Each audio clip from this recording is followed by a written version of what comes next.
Hello there, Lunar Squadron, and welcome back to the channel, and welcome back to our class breakdown series. Today, we are going to be breaking down the much-awaited Astromech Droid class. I know a lot of you guys might not think that you're interested in this one, but I promise you, this class does not disappoint this time around. It is much different than before, where, you know, Astromech Droids were helpless and had a little shocking thing. These days, these Astromech Droids pack a punch, as they are able to body slam, you heard that right, body slam, characters in this game. So let's all give it up for the Astromech Droid. Watch out, watch out, watch out, watch out!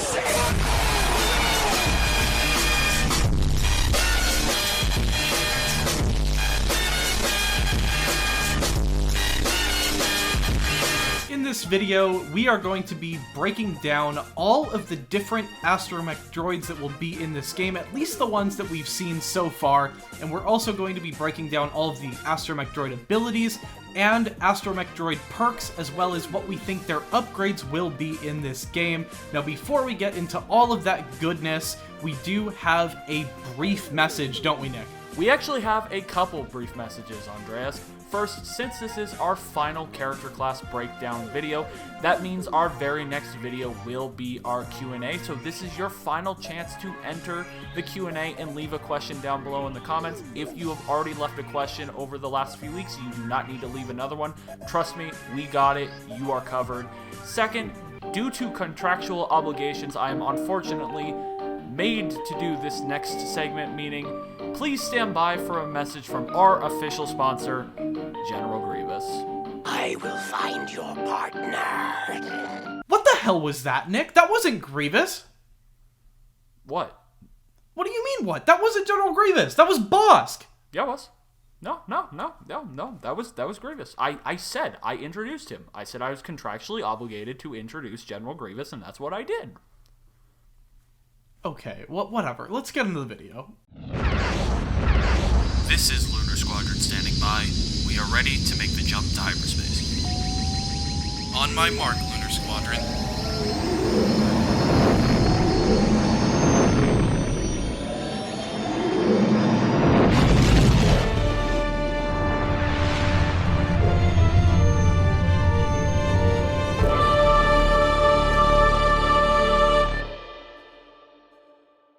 Now, before we get into all of the Astromech abilities, upgrades, and perks, we're going to touch on all of the Astromech Droids that we are aware of, which will be in this game, at least ones that we've seen in gameplay.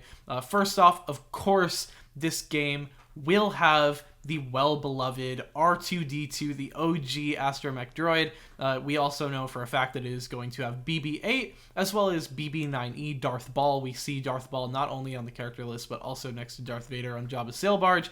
And we also see R4-P17, Obi-Wan Kenobi's Astromech Droid, on Kamino, and we also see it on his Episode 2 Jedi Starfighter. So those are all of the Astromech Droids that we actually see throughout all of the trailers so far.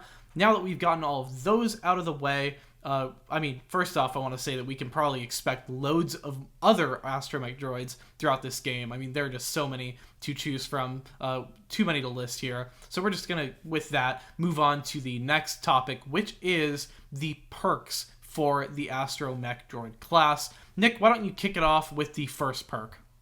Yeah, totally. But before I do that, can I just pay my respects to my main man Dio for being listed as a common droid and not a Astromech Droid in this game? Like, absolutely. I'm sorry, Dio. He got done bad. Respects to yeah, you. Dio doesn't he got really. Done bad. I don't really know what Dio does. But that said, guys, I also Gonk Droid has. I mean, you can't say Gonk Droid's been done bad because like the extras like Super Gonk and stuff like that are going to like make them fun as hell. But like also like they're not really in a particular class. So like droids like Gonk Droid and Dio are kind of in this awkward space. Maybe they'll have abilities of their own. Who knows?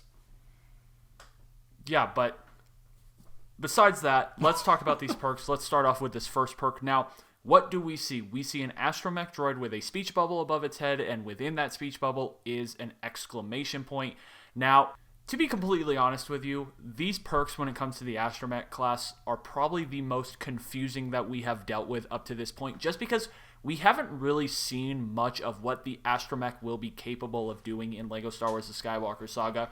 If you take a look at all of the gameplay trailers, we don't really see them very often. The only thing we get is like a cool money shot of R2 body slamming somebody, but we'll get into that in a few minutes. But in regards to this first perk, Andreas, what exactly do we think we're dealing with here? I know the exclamation point is something that stood out to us.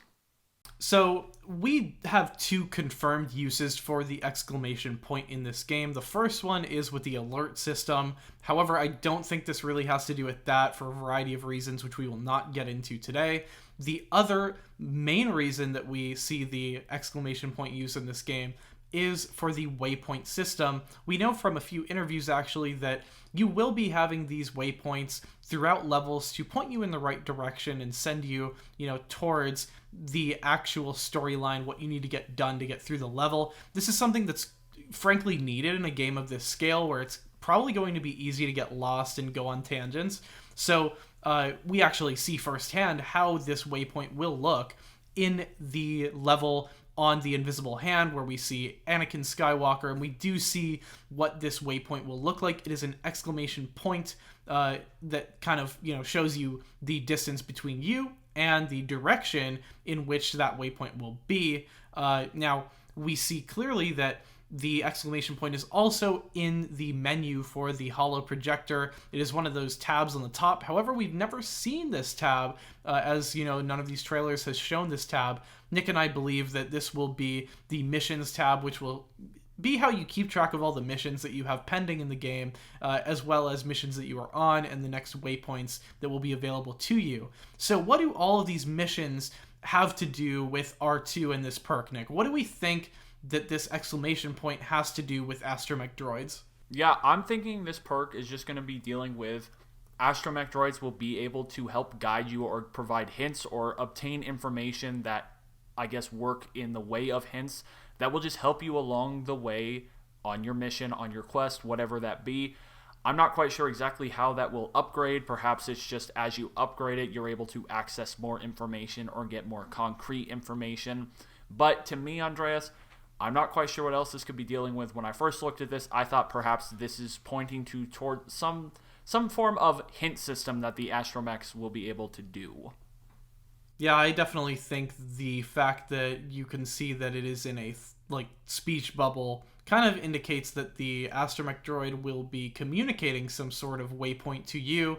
Perhaps the upgrades kind of give you early waypoints and kind of recalibrate the direction in which you are supposed to go on a more frequent basis, helping you along your way and helping you get through these missions faster and more efficiently. Now, turning our attention to the second perk, we can see that it demonstrates R2-D2, or I guess any Astromech droid really, with these almost waves in front of them. Now, we already know that the Astromech droid class in this game will have some form of grapple or body slam attack, which we've seen. This is what I'm most excited about for the Astromech droid class this time around. Maybe this perk will increase the range with which you can grapple onto your enemies and then body slam them in the opposite direction.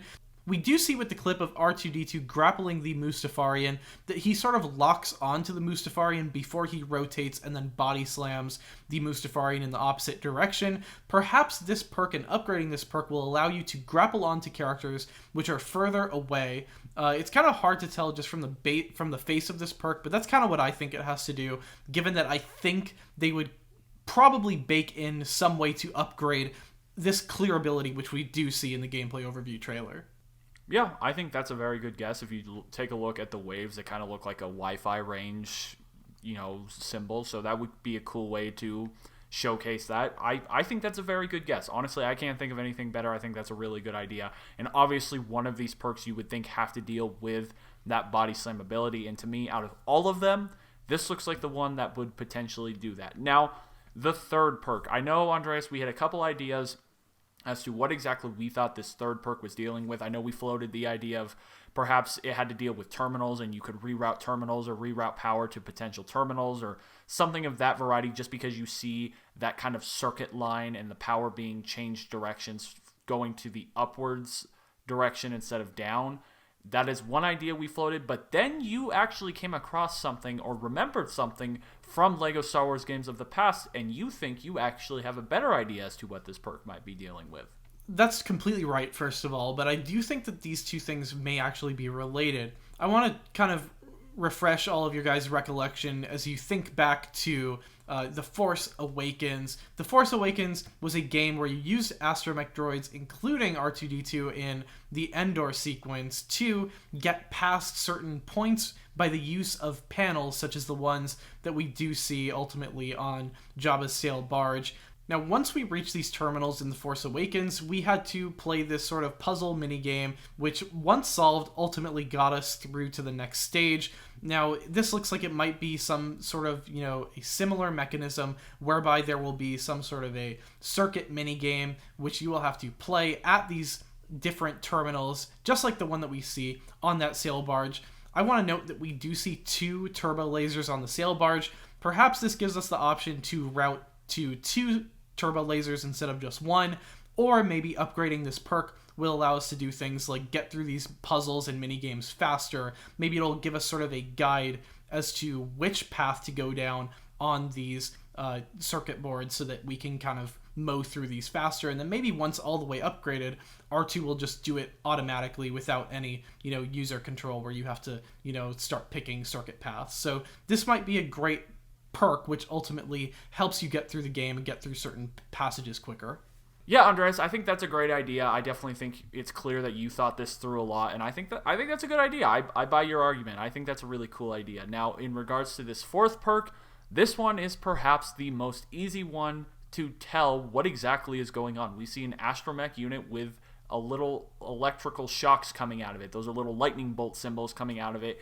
Now, if you think back to previous LEGO Star Wars games, you know that Astromech units have a little shock ability, and there's no reason to think that that will not be the case in LEGO Star Wars The Skywalker Saga. We see R2 use a shock attack within the films themselves, so we're thinking this deals with some sort of shock attack that these characters will have in this game, and as you upgrade it, it will either increase its damage or its range or the number of enemies that it can incapacitate. Just something in regards to that. To me, Andreas, this is clearly dealing with an electrical shock, and like I said, I think this one was the easiest one to guess because this was by far the most difficult class to figure out what the hell was going on with these perks, just because we've seen so little content in regards to Astromech droids, and honestly, these perk symbols didn't do us any favors. Yeah, honestly, you're so correct. This really was the hardest class to sort of put together these perks. We did our best with the footage that we have, but I think this is just one reason to be super excited about this class, that, there's so much unknown surrounding the Astromech Droid class, and perks such as the Body Slam as well as the Shock Attack kind of lead Nick and I to believe that Astromech Droids aren't going to be this pushover, to the side class anymore. This is going to be a class that you can get in there with, shock people to hell, and then Body Slam them while you're at it. It looks like a class that you can honestly have some fun with, which, as we know, R2-D2 certainly does have his fun throughout the Skywalker Saga, and you should be able to as well. With that said, guys, we are done with the Astromech Droid class, and we are done with the class breakdowns in general. It has been a long road breaking down all these classes, and we're so very happy that all of you took this journey through these classes with us. Let us know in the comments down below what you're most excited to do with the Astromech Droid class, and let us know in the comments which of these classes you are most excited to use after hearing and seeing all of these breakdowns. We'd love to hear your opinions down below. Also, I want to remind all of you that this is your last chance to get involved in the Q&A before we release that video on Friday morning, so make sure that you all get involved. However, that is going to do it for this one. Thank you all so much for watching, and as always, we will see you all next time.